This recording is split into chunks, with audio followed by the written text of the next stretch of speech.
नौमे साखरे नाम विश्रुतं येषां चरणसान्निध्यात् जीवा मुक्ता भवन्ति।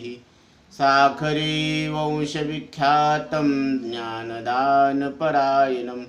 विनायकं गुरुं वन्दे भवबन्धविमुक्तये। ज्ञानप्रतापविलसत्वचनामृतं च अद्वैतभावपटुता हितबुद्धिरस्य ज्ञानेश्वरस्तु भगवान् अवतीर्णैव श्रीरंगनाथ गुरुराज नमोस्तु तुभ्यं। कठोपनिषदामध्ये प्रथम अध्याय तृतीय वल्ली चालू आहे। प्राप्त आत्मा प्राप्तव्य भेदाने दोन आत्मा, प्राप्त आणि प्राप्ती, प्राप्त आणि प्राप्तव्य भेदाने दोन आत्मा सांगितलेले आहेत। या ऋतम पिबंतो तृतीया वल्लीचा संबंध या प्रकारे आहे।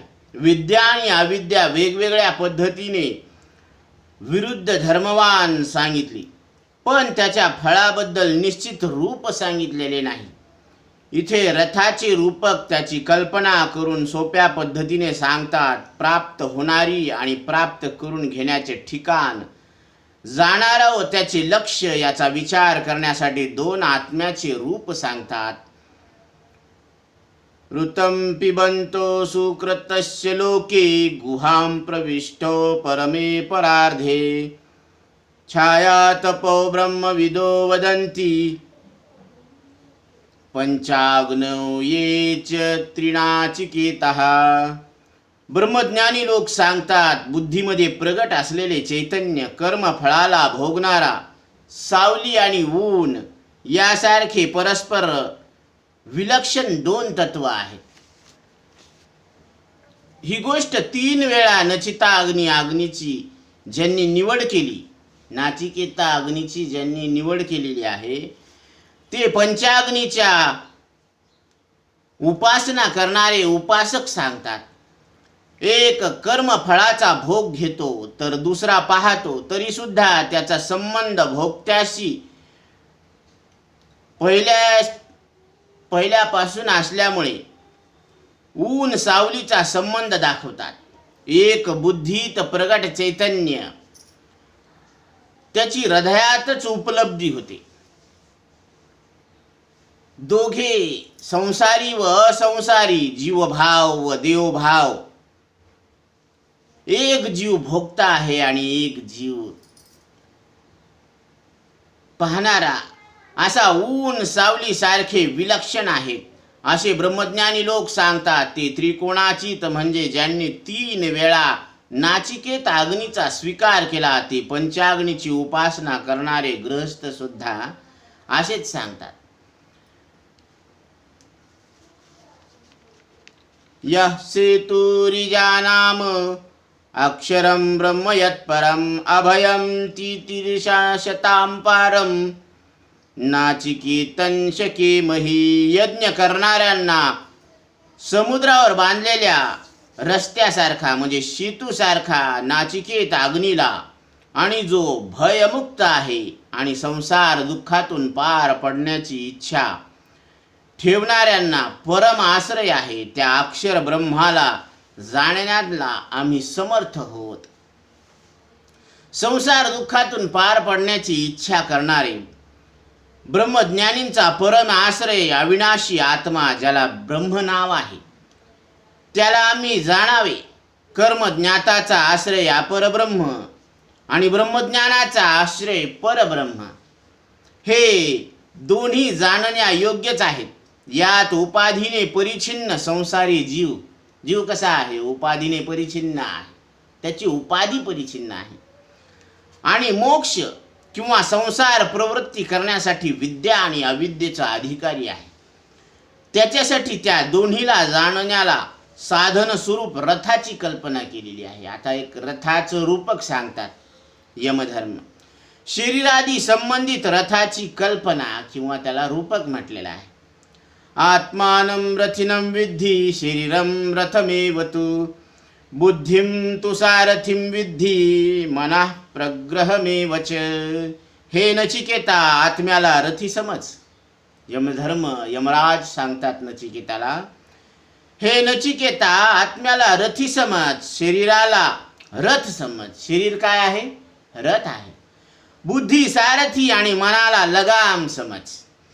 हा जो रथाचा व रथीचा दृष्टांत सांगितला, यात आत्मा कर्म फळ भोगणारा जो संसारी आहे त्याला रथी म्हणजे रथाचा स्वामी समज आणि शरीराला तो रथ समज.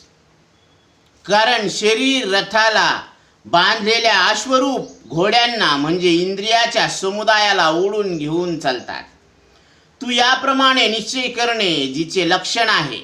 निश्चय करणं हे जिचं लक्षण आहे, धर्म आहे. त्या बुद्धीला सारथी म्हणजे रथ हाकणारा समज. कारण सारथी रूप नेता मुख्य मार्गदर्शक असतो, तो प्रधान आहे ना. शरीराचे सर्व कार्य बुद्धीचेच प्रधान म्हणजे मुख्याचेच कर्तव्य असतात. त्याचप्रमाणे संकल्प विकल्प रूप मनाला प्रग्रह म्हणजे लगाम समज. संकल्प विकल्प करणं हे मनाचा धर्म आहे. कारण की ज्याप्रमाणे घोडे लगामाने नियंत्रित होऊन चालतात, त्याचप्रमाणे श्रोत्रिय इंद्रिय ही मनाने नियंत्रित होऊनच आपापल्या विषयाकडे प्रवृत्त होत असतात. इंद्रियाणी पराण्याहुर इंद्रियानस्तेषु गोचरान आत्मेंद्रिय मनोयुक्तम भोक्ते त्याहुरमणिषिणः. विवेकी पुरुष इंद्रियाला घोडे सांगतात, त्याचे घोडे रूपाने कल्पना केल्यावर विषयाला त्याचे रस्ते दाखवतात. आणि शरीर इंद्रिय मन युक्त आत्मा याला भोक्ता म्हणतात. रथाची कल्पना करणारे विद्वान पुरुषांनी चक्षुरादी इंद्रियांना म्हणले आहे. कारण इंद्रियाचे घोडे शरीराच्या रथाला ओढण्यात समानता आहे. जसं तिकडं रथ ओढतो कोण? रथी. त्याप्रमाणे इंद्रिय रूपी घोडे रूपादी विषय त्याचे रस्ते आणि शरीर इंद्रिय मनासहित आत्मा म्हणजे विवेकी पुरुष भोक्ता म्हणजे संसारी आहे. केवळ शुद्ध आत्मा हा भोक्ता नसतो. त्याचे भोगणे भोक्तृत्व हे तर बुद्धी आदी उपाधीच्या कारणाने असते. त्याच प्रकारे ध्यान करणारा वावरताना आत्म्याचे अभोक्तृत्व दिसून येते. असे झाल्यानंतरच रथ रथी कल्पनेने वैष्णव पदाची आत्मभावाने प्राप्ती होऊ शकते, इतर कोणत्याही प्रकाराने होत नाही. म्हणजे शरीर श्वास इंद्रिय अंतकरणाला आपण जाणणारे त्याच्याहून वेगळे आहोत असा सिद्धांत आहे. आता अविवेकी पुरुष जो असतो त्याची व्यवस्था सांगतात. यस्त्वविज्ञानवान भवत्य युक्तेन मनसा सदा तस्येन्द्रियास्य वश्यानि दुष्टाश्वा इवा सारथे. परंतु जो बुद्धिरूप सारथी सर्वदा अविवेकी आणि असंयम चित्ताने युक्त होतो, जसे सारथीच्या अधीन दुष्ट घोडे नसतात, सारथीच्या अधीन घोडेच नसतात, तसे त्याच्या अधीन इंद्रिय नसतात. ज्याच्या अधीन इंद्रिय नाही ते इंद्रिय स्वैर वागतात. असे झाल्यावर बुद्धिरूप सारथी रथ हाकलण्यात कुशल राहत नाही. कारण घोडे पळत राहतात स्वैर. कारण इंद्रियरूपी घोड्यांची अविचाराने प्रवृत्त होतात. विक्षिप्त म्हणजे चंचल मनाने चित्ताने बुद्धिरूपी सारथीचे इंद्रियरूपी घोडे बेकाबू होतात. आता विवेकाची स्वाधीनता सांगतात. यस्तु विज्ञानवान भवति युक्तेन मनसा सदा तस्येन्द्रियाणि वश्यामि सदश्वा इव सारथी. परंतु जो बुद्धिरूप कुशल सारथी आणि सर्वदा समाहित चित्त राहतो, एकाग्र चित्त राहतो, त्याच्या अधीन इंद्रिय अशा प्रकारे राहतात जसे सारथीच्या अधीन चांगले घोडे राहतात, प्रशिक्षित घोडे. अविवेकी बुद्धिरूप सारथी त्याला रथीसाठी श्रुती फळ सांगते. अविवेकी पुरुषाला फळ सांगतात इथं. यस्त्व विज्ञानवान भवत्य मनस्का सदा शुचिः न स तत्पदपाप्नोति संसारं चाधिगच्छति. म्हणजे त्याला न स तत्पदमाप्नोति, त्याला ती तत्पदाची प्राप्ती होत नाही. परंतु जो अविवेकी, अनिग्रहित चित्त आणि नेहमी अपवित्र राहणारा असतो तो त्या पदाला प्राप्त करू शकत नाही. त्या सारथीकडून जीवरूप रथी अक्षर म्हणजे परमधाम कैवल्याला प्राप्त होत नाही, पण जन्ममरणाच्या संसारात मात्र अडकतो अविवेकी पुरुष. आणि आता विवेकी पुरुषाची परमपद प्राप्ती सांगतात. जो विवेक संपन्न संयचित्त आहे, सदा पवित्र राहतो, तो त्या पदाला प्राप्त होतो जेथून तो परत उत्पन्न होत नाही.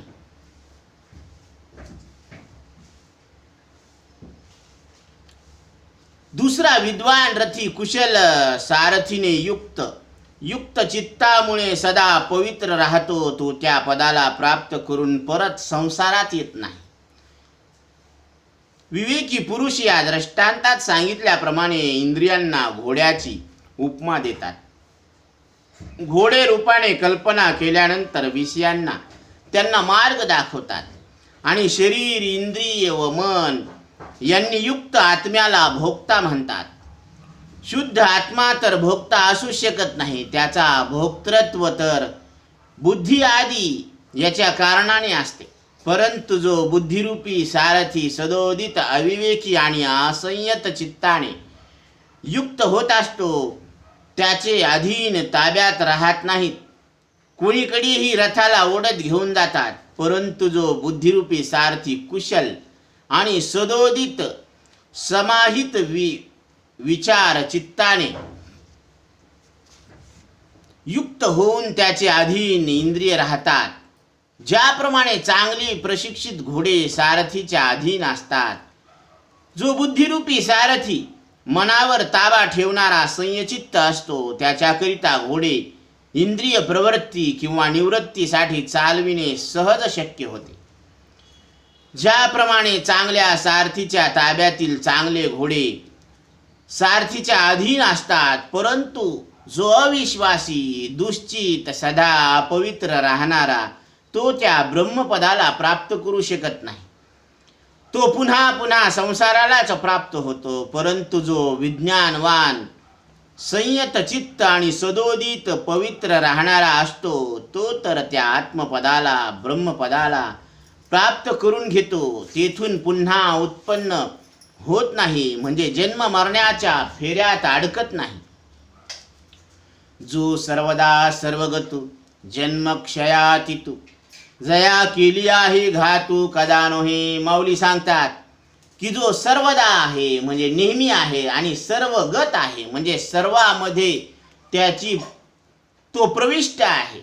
जसं सर्व मनामध्ये दोरा अन्वय रूपाने प्रविष्ट आहे, तसा आत्मा सर्व अनात्म वस्तूमध्ये, जगामध्ये, शरीर, श्वास, इंद्रिय, अंतकरणामध्ये एक रूपानं प्रविष्ट आहे. जन्म क्षयातीतू म्हणजे तो जन्म आणि क्षय म्हणजे मृत्यू त्याला लागत नाही, त्याचा जन्म होत नाही, म्हणून तो मृत्यू पावत नाही. असा असलेला जया केलिया ही घातू कदा नोहे, ज्याचा केला तरी घात होत नाही म्हणजे नाश होत नाही आणि शरीराचा स्वभावताच नाश होत असतो. शरीर जाता घवे नाशिवंत स्वभावे, म्हणून त्वा झुंजावे पंडू कुमरा. अजुना या शरीराची जातच अशी आहे की हे उत्पन्न होतं आणि नष्ट होतं. आणि या अध्यस्त शरीराचा अधिष्ठान रूप परमात्मा आपण मात्र आपला स्वभाव असा आहे की आपण स्वभावानंच जन्मतही नाही आणि मरणही नाही. म्हणून अविनाशी तू तद्विधीन सर्वमिदं तथम, आपण अविनाश परमात्मा आहोत. ते पद कोणते आहे याबद्दल धर्मराज नचिकेताला सांगतात. विज्ञान सारथीरयस्तु मना प्रग्रहवान नारा, स्वध्वनः पारमाप्नोति तद विष्णू परम पदम. जो मनुष्य विवेक युक्त, बुद्धी सारथी युक्त आणि मनाला ताब्यात ठेवणारा असतो तो संसार मार्गाने पार होऊन विष्णू व्यापक परमात्माच्या ब्रह्मपदाला प्राप्त करून घेतो. जो विद्वान विवेकाने, बुद्धी सारथीने युक्त, मनोनिग्रहवान म्हणजे निग्रहित चित्त म्हणजे एकाग्र चित्ताने पवित्र झाला, तो प्राप्तव्य परमात्म्याला प्राप्त करतो, संपूर्ण संसार बंधनातून मुक्त होतो.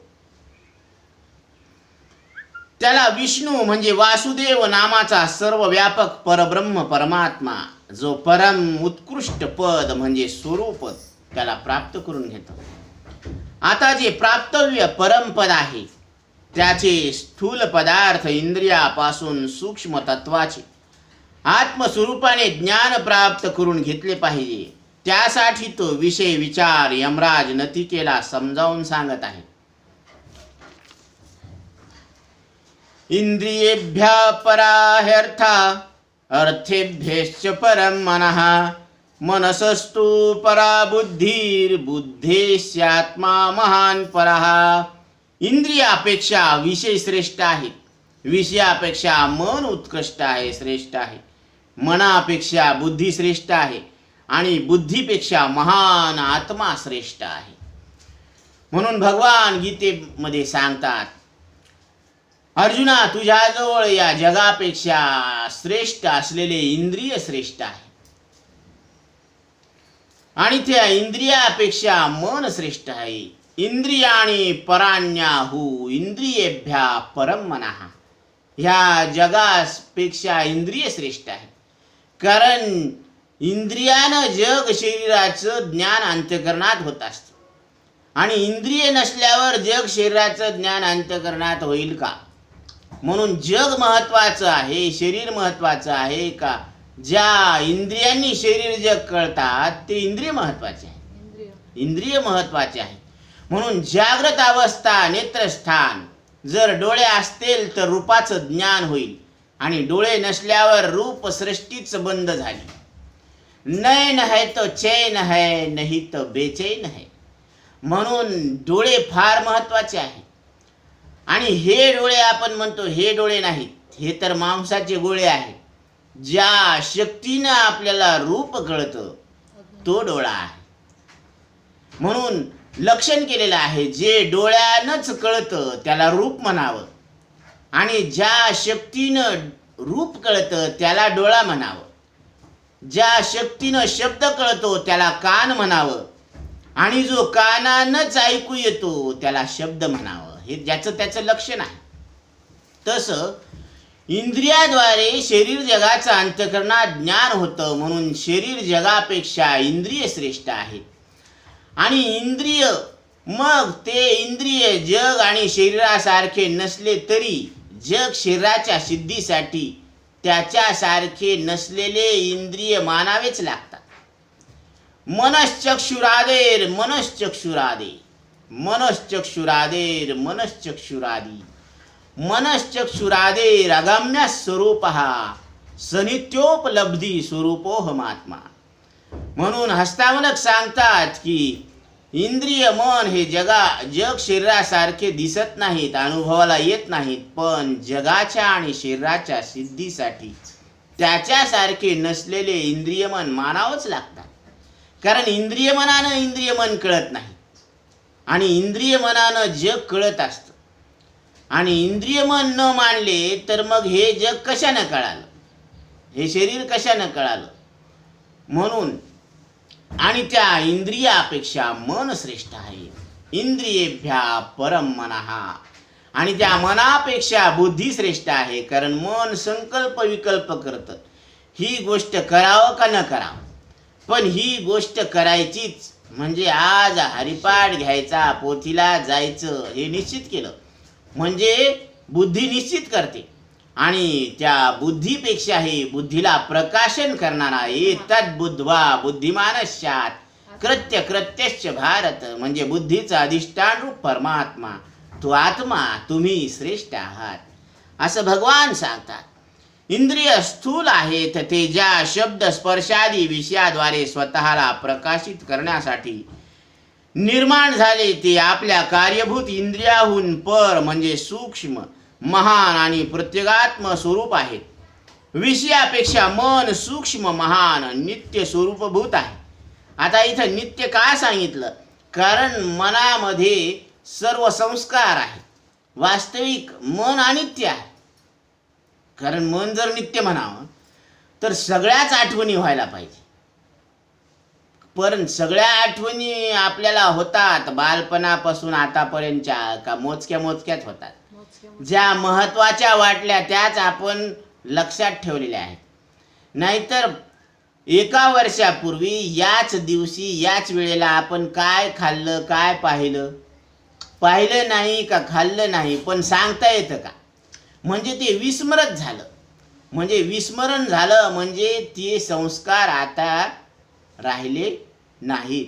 म्हणजे संस्कार राहत नाहीत म्हणून ते अनित्य आहेत. म्हणून इथं सांगतात मनाहून सूक्ष्म बुद्धी आहे. बुद्धीपेक्षा संपूर्ण प्राण्याच्या बुद्धी प्रग्रह असलेला आत्मा महान, सर्वात मोठा आहे, श्रेष्ठ आहे. अव्यक्तातून सर्वात आधी उत्थान झालेला हिरण्यगर्भ तत्व आहे. जो महान आत्मा ज्ञानशक्ती आणि क्रियाशक्ती संपन्न असल्यामुळे बोधात्मक आहे. तो बुद्धीच्या पलीकडचा आहे. म्हणून साधू निश्चलदासजी सांगतात विचार सागरामध्ये, बुद्धी जाणे न जाणे ही तयास, तो अपार शुद्ध परमात्मा मीच असे. बुद्धी आपल्या स्वरूपाचं वर्णन करते पण बुद्धी सांगते की आत्मा सगुण नाही, आकारवान नाही, तो क्रियावान नाही, तो विचारवान नाही. मग तो कसा आहे, नेमका कसा आहे हे मात्र बुद्धीला सांगता येत नाही. म्हणून विधिमुखानं आणि निषेधमुखानं तो निराकार आहे, निष्क्रिय आहे, निर्विचार आहे असं सांगते. पण नेमका कसा आहे हे मात्र तिला सांगता येत नाही. म्हणून बुद्धी जाणे न जाणे ही तयास, तो अपार शुद्ध परमात्मा मीच असे. त्या बुद्धीचं अधिष्ठान रूप परमात्मा आपण आहोत. म्हणून ती बुद्धी जर परमात्मा स्वरूपाला पाहायला गेली तर काय होतं? ती बुद्धी परमात्म रूप होऊन जात असते. मन हे राम झाले, प्रवृत्ती ग्रासुनी कैसे निवृत्तीसी आले. म्हणून मन हा मोगरा अर्पुनी ईश्वरा, पुनरपी संसारा येणे नाही. मन रूपी मोगरा हा विठ्ठलाच्या चरणी जर अर्पण केला तर तो परत संसाराला येत नाही. त्याची सरली येरझार झाला सफल व्यापार. म्हणजे त्याचा व्यापार सफल झाला, तो परत संसाराला जन्म मृत्यूच्या रिंगणात येत नाही. असा इथपर्यंत विषय आलेला आहे. पुंडलिका वरदे हरी विठ्ठल श्री